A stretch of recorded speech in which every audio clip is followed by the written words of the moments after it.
요즘 호주에서 내 집 마련, 정말 쉽지 않죠.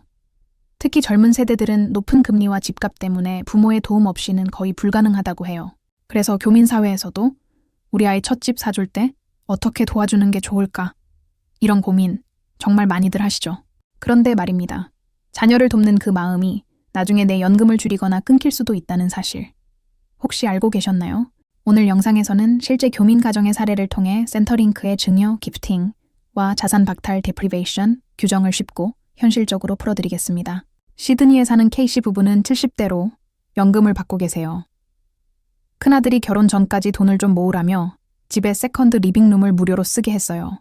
이 경우 K씨 부부의 집은 여전히 연금 자산 계산에서 완전히 면제입니다. 자녀가 전기세나 식비를 조금 낸다 해도 센터링크는 이걸 생활비 분담, board and lodging으로 보고 소득으로 보지 않아요. 즉, 연금자매인 집에서 살게 하는 건 문제 없습니다. 단, 이걸 임대사업으로 바꾸면 달라집니다. 임대 수입이 생기면 세금 신고 대상이 되니까 주의하세요. 멜번에 사는 P씨 어머니는 딸 결혼 자금으로 $50,000를 줬어요.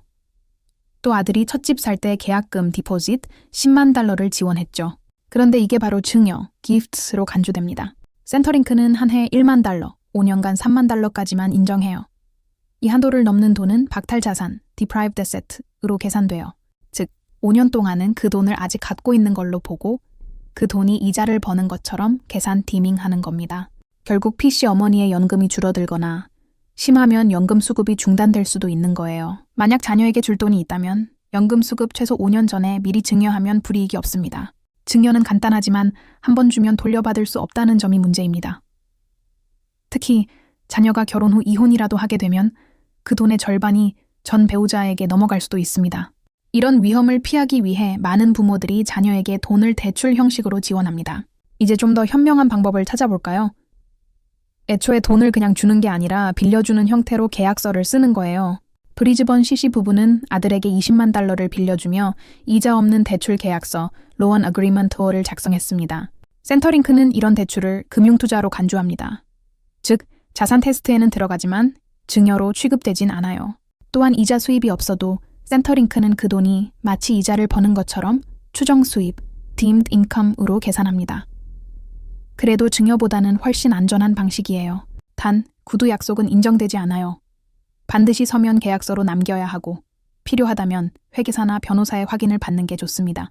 만약 몇 년 후 아들, 이제 돈 안 갚아도 돼 라고 말하면 그 순간부터 다시 증여, 기프트로 간주됩니다. 센터링크 입장에서는 돈을 포기했네? 그럼 자산을 줄였네? 따라서 연금이 줄어들 수 있습니다. 증여는 손해가 확정되고 대출은 조절이 가능하다. 즉, 증여는 5년간 연금 감액과 돈도 사라지지만 하지만 대출은 일시적 감액 가능성 과도는 내 자산으로 남길 수 있어요. 결국 센터링크 입장에서 대출은 합법적 절세 연금 절감 전략이에요. 그래서 회계사들도 대부분 도와주되 꼭 loan agreement로 남기라고 조언합니다.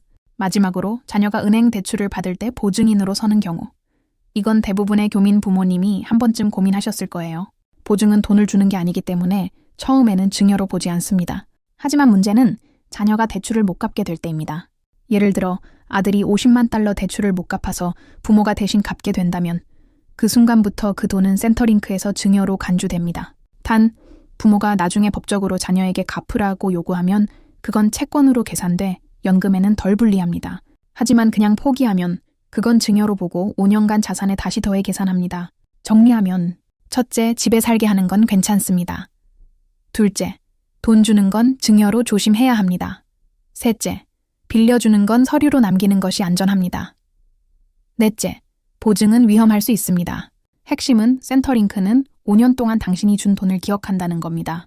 자녀를 돕는 건 부모로서 너무 자연스러운 마음이죠. 하지만 센터링크는 감정이 아닌 규정으로 움직입니다. 그래서 미리 알고 대비하면 손해를 막을 수 있어요. 이번 영상은 일반적인 정보를 바탕으로 한 안내입니다. 개인의 재정 상황이나 자산 구조에 따라 결과는 달라질 수 있으므로 결정을 내리시기 전에는 반드시 재정 전문가나 센터링크 상담을 통해 본인 상황에 맞는 조언을 받으시기 바랍니다.